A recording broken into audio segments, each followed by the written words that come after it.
എന്തൊരു പരിപാടി മക്കളെ. അങ്ങനെ കാലത്ത് തന്നെ റെഡി ആയിട്ട് ചായ കുടിച്ചത് പോകണത് എടുക്കേണ്ട സാധനം ഇതിനൊക്കെ വലിച്ചെറിഞ്ഞ് വേഗം ദീദിയോടും ബൈ പറഞ്ഞിട്ട് പീലിങ്ങിനോട് വിട പറയാന്നുള്ള തീരുമാനമായി. അങ്ങനെ പീലിങ്ങിൽ നിന്ന് കയറ്റാൻ എനിക്കറിയുള്ളൂ. അപ്പോൾ ഇറക്കാതുണ്ടാവും എനിക്കറിയാം.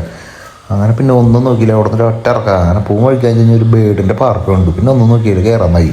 ഞാൻ വരുമ്പോഴേ നോട്ടം വെച്ചിട്ടുണ്ടായിരുന്നു. ഉള്ളിൽ കയറാൻ ആകെ 100 രൂപ. പിന്നെ ഒന്നും നോക്കിയില്ല, നേരി കയറും കഴിക്കാൻ കഴിഞ്ഞാൽ ജാതി രസമായിട്ടാകും. ഫുള്ള് കാട് പോലെ ജാതി സെറ്റപ്പിലാണ്. ഇങ്ങനത്തെ ഒരു പാർക്ക് ഞാൻ ആദ്യമായിട്ട് കാണുന്നത്. അങ്ങനെ അതിൻ്റെ ഉള്ളിൽ കയറി ബേഡ്സിൻ്റെ മാത്രമാണെന്ന് പറഞ്ഞിരുന്നത് മെയിനായിട്ട്. അങ്ങനെ കയറിയപ്പോൾ ബേഡ്സ് മാത്രമേ ഉള്ളൂ, വേറെ ഒന്നുമില്ല കാര്യമായിട്ടെന്ന് പറഞ്ഞു കഴിഞ്ഞാൽ. അതെന്ന് പറഞ്ഞാൽ കാഴ്ചകളാവിൽ കാണുന്ന സാധാരണ നോർമലായിട്ടുള്ളൂ. പക്ഷേ അവിടുത്തെ ആംബിയൻസും ഇതൊക്കെ എന്ന് പറഞ്ഞാൽ യാതൊരു വെറൈറ്റി ടൈപ്പാണ്.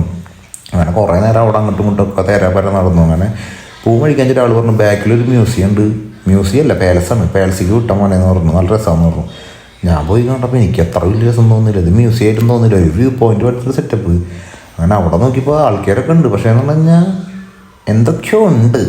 പക്ഷേ എന്താണെന്ന് വെച്ച് കഴിഞ്ഞാൽ ഒന്നുമില്ല, അത്രേ ഉള്ളൂ.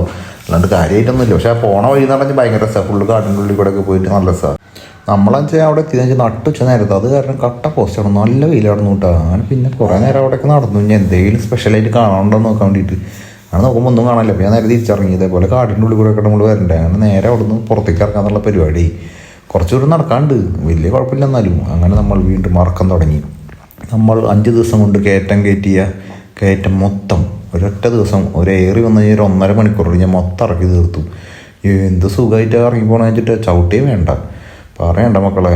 എന്ത് കഷ്ടപ്പെട്ട് ഞാൻ കയറ്റിയതാണ്. ഇത് പറയുമ്പോഴുള്ള ഫീലിങ്സ് ഞങ്ങൾക്ക് കിട്ടില്ല. എന്താ കാരണം ഞാൻ അത്രയും കഷ്ടപ്പെട്ട് തള്ളി കയറ്റിയതല്ലേ. അങ്ങനെ പിന്നെ എന്തെങ്കിലും കഴിച്ചിട്ട് അടുത്ത പരിപാടി വിചാരിച്ചിട്ട് പോയി. നോക്കുമ്പോൾ വീണ്ടും സിക്കിം ഉരുൾപൊട്ടലിൻ്റെ മെയിൻ സ്ഥലമാണല്ലോ. അങ്ങനെ ഒരു ടണലിൽ കയറി മക്കളെ. ലൈറ്റും ഇല്ല, എന്തിട്ടും ടണലെന്താ പറയുക. അങ്ങനെ അതിൻ്റെ ഉള്ളിൽ നിന്ന് പുറത്തേക്ക് ഇറങ്ങിയപ്പോൾ വേറെ വൈപ്പ്.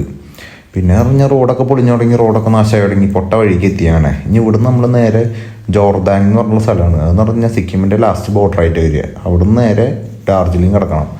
അപ്പോൾ നമുക്ക് ഡാർജിലിംഗ് പോകണമെന്ന് വെച്ച് കഴിഞ്ഞാൽ ഭയങ്കര സീനാന്ന് പറഞ്ഞേ. അങ്ങനെ നമ്മളൊരു പെട്രോൾ വീട്ടിൽ അവിടെ സ്റ്റേ അടിച്ച് പുറത്ത് ആൾക്കാർ ഫുഡൊക്കെ വന്നു. അങ്ങനെ രാത്രി ആയപ്പോൾ അവിടുത്തെ ഫുൾ പിള്ളേർ വന്നു, നമ്മളായിട്ട് കമ്പനി ആകാനൊക്കെ വന്നു. അങ്ങനെ സെറ്റ് കാര്യം.